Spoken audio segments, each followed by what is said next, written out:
Salam damai Tuhan kita Yesus Kristus selalu beserta kita, saudara-saudari pada hari ini, hari Minggu biasa, pekan yang ke-22, dan kita semua bersama-sama kembali untuk merenungkan firman Tuhan, kita mendengarkan firman Tuhan, dan kita boleh mewujudkan firman Tuhan dalam hidup kita.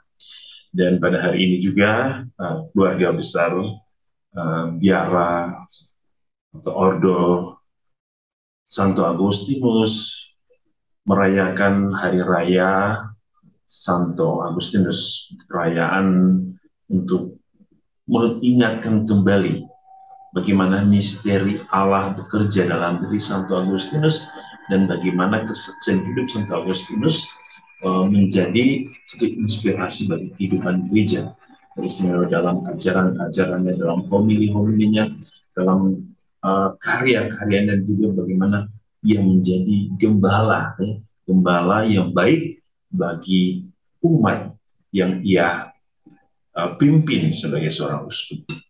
Hari ini saudara-saudari, dalam perayaan hari Minggu biasa pekan ke-22, kita akan bersama-sama merenungkan firman Tuhan dari Injil Lukas bab 14 ayat 1, dilanjutkan ayat 7 sampai 14. Mari kita mendengarkan firman Tuhan.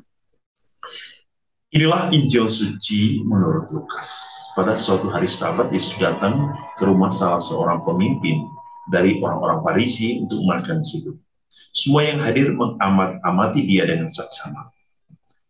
Karena Yesus melihat bahwa tamu-tamu berusaha menduduki tempat-tempat kehormatan, ia mengatakan perumpamaan ini kepada mereka. Kalau seorang mengundang engkau ke pesta perkawinan, janganlah duduk di tempat kehormatan. Sebab mungkin orang itu telah mengundang seorang yang lebih terhormat daripadamu. Supaya orang itu yang mengundang engkau dan dia jangan datang berkata kepadamu, berilah tempat ini kepada orang itu. Lalu engkau dengan malu harus pergi duduk di tempat yang paling rendah. Tetapi apabila engkau diundang, pergilah duduk di tempat yang paling rendah. Mungkin tuan rumah akan datang dan berkata kepadamu, sahabat, silakan duduk di depan. Dan dengan demikian, engkau akan menerima hormat di depan mata semua tamu yang lain.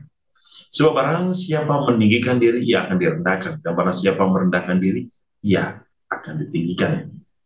Dan Yesus berkata juga kepada orang yang mengundang dia, apabila engkau mengadakan perjamuan siang atau perjamuan malam, janganlah engkau mengundang sahabat-sahabatmu atau saudara-saudaramu atau kaum keluargamu atau tetangga-tetanggamu yang kaya, karena mereka akan membalasnya dengan mengundang engkau pula, dan dengan demikian engkau mendapat balasnya. Tetapi apabila engkau mengadakan perjamuan, undanglah orang-orang miskin, orang-orang cacat, orang-orang lumpuh, dan orang-orang buta. Dan engkau akan berbahagia karena mereka tidak mempunyai apa-apa untuk membalasnya kepadamu. Sebab engkau akan mendapat balasnya pada hari kebangkitan orang-orang benar. Demikianlah sabda Tuhan. Terpujilah Kristus. Saudara-saudari yang dikasihi Tuhan, ada beberapa poin yang kita bisa renungkan dari perayaan hari ini dalam bacaan pertama, bacaan kedua, dan bacaan Injil. Ya. Kalau kita mendengar dalam bacaan pertama dari kitab Sirach, itu Sirach mau memberikan kita suatu nasihat, ya, satu ajakan, ajakan untuk menjadi orang-orang yang terhormat. Ya. Bagaimana menjadi orang-orang yang terhormat?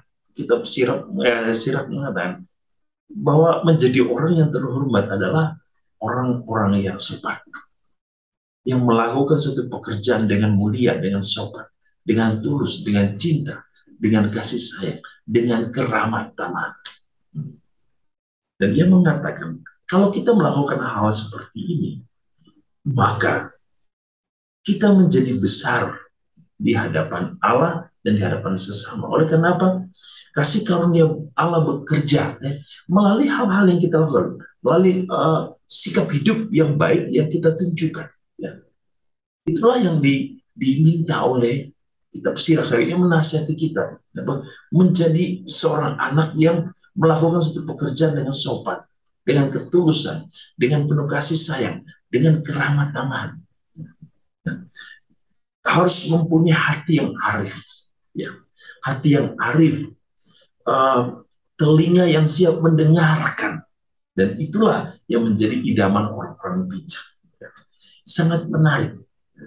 Kehormatan seseorang terletak pada bagaimana ia melaksanakan dan melakukan kehidupannya. Yang kedua, sangat menarik dari bacaan kedua, bagaimana kitab Ibrani memberikan kita satu nasihat pula. Bagaimana menjadi orang-orang yang beriman.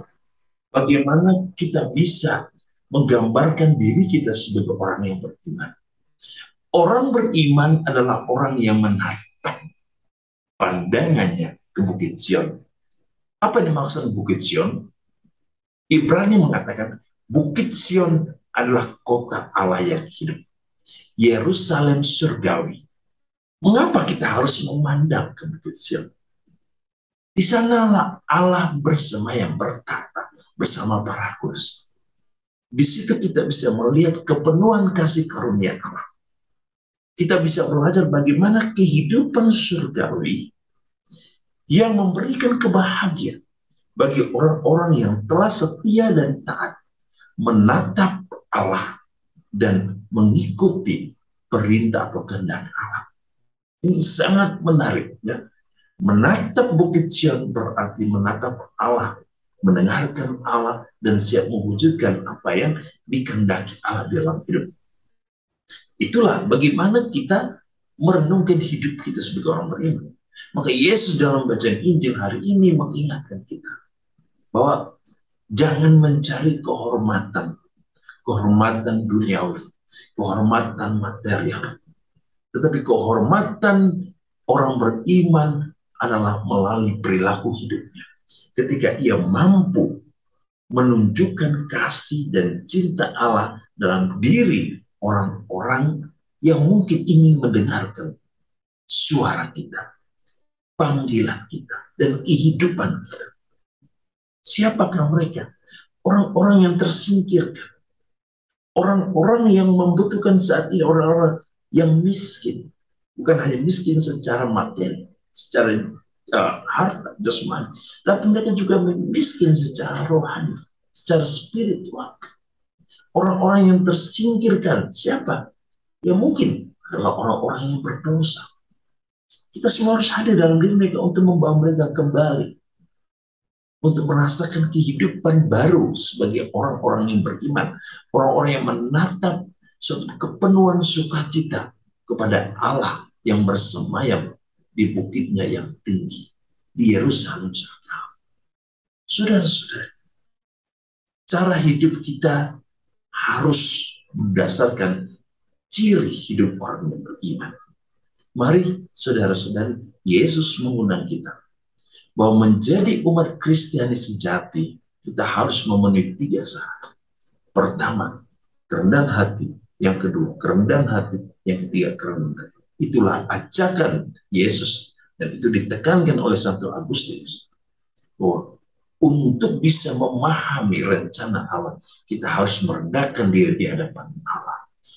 Membiarkan Allah bekerja dan tinggal dalam diri kita, membiarkan Allah membimbing kita, membiarkan kuasa Allah bekerja dalam diri kita. Tuhan Yesus memberkati kita hari ini dalam seluruh hidup dan karya kita.